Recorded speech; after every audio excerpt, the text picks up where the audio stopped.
Who is coming out of the Western Conference?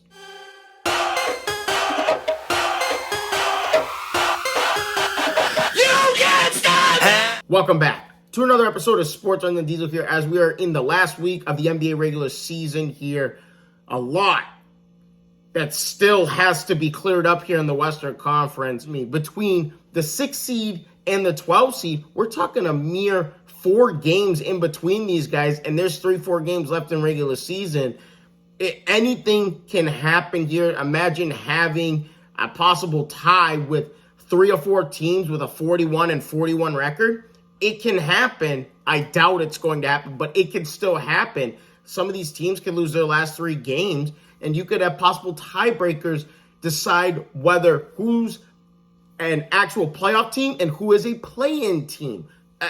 Listen, Denver, Memphis, and the Sacramento Kings, those are the 1, 2, and 3 seeds right now. I don't have any confidence in these ball clubs because these guys have not proven that they can get out of the West and get to the NBA Finals yet. Yes, we know Denver has made it to the Western Conference Finals. Grizzlies have made it multiple times to the Western Conference semifinals in the second round.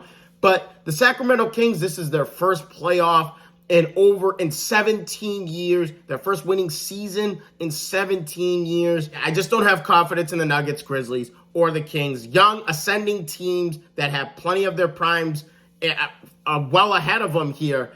And these guys, we will see these guys consistently the next 3 or 4 seasons, maybe 5 seasons. We could see these 3 teams up at the top of the Western Conference. But this year, no, because I honestly feel sorry for these guys because they don't know what's coming. When you look at the 4, 5, 6, and 7 seed, you got Phoenix, you got Golden State, you got the LA Clippers, and then you get the LA Lakers. All seasoned veteran squads who have been to the NBA Finals, who have outstanding veteran talent. You talk about the Phoenix Suns. Everyone's picking Phoenix to get out of the Western Conference with Durant, Devin Booker, Ayton, and Chris Paul. Everyone's picking them. You can look at the Golden State Warriors, the defending champs. What an atrocious season for them on the road as they continuously win games at home and then they lose games on the road. It bothers me a lot to see I've never seen a team go 32, 33, and 8 at home and then go currently 9-30 on the road.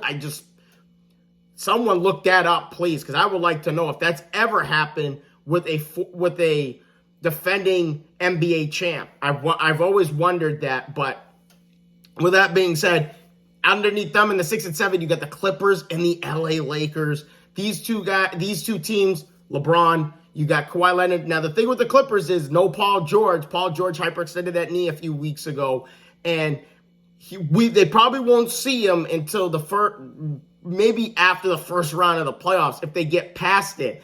But if you're the Nuggets, the Grizzlies, and the Kings, you better be ready for a dogfight because these 4 teams underneath, no matter how they're seeded, and I feel bad for whoever the 4-5 matchup is because that's a championship contender team that could possibly go down in the first round of the playoffs. But they will give the Denver Nuggets everything that they can if the Denver Nuggets get out of the first round of their playoffs.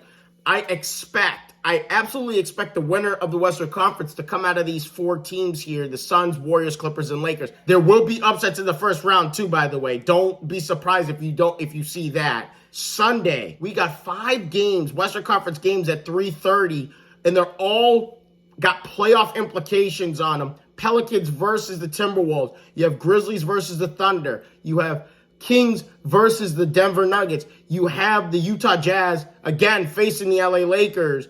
And then you have the Clippers versus the Phoenix Suns. To me, Sunday, there's going to be a lot of movement in the playoff picture on Sunday. Whoever wins those games on Sunday is going to be in a better playoff position and, more importantly, a better play-in position than the teams that lose.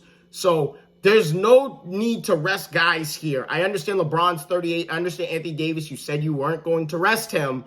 You were going to rest him on back-to-back nights. Can't do it no more. If the Lakers want that number 6 seed and stay out of the play-in tournament. But thank you so much for your time. If you guys haven't already, please leave a like and subscribe to the channel. Let me know down in the comment section who you think is going to make the playoffs, who is going to make the biggest noise in the playoffs, and ultimately who's going to come out of the Western Conference and represent the West in the NBA Finals. Once again, thank you guys so much. I will see all your faces in the next one.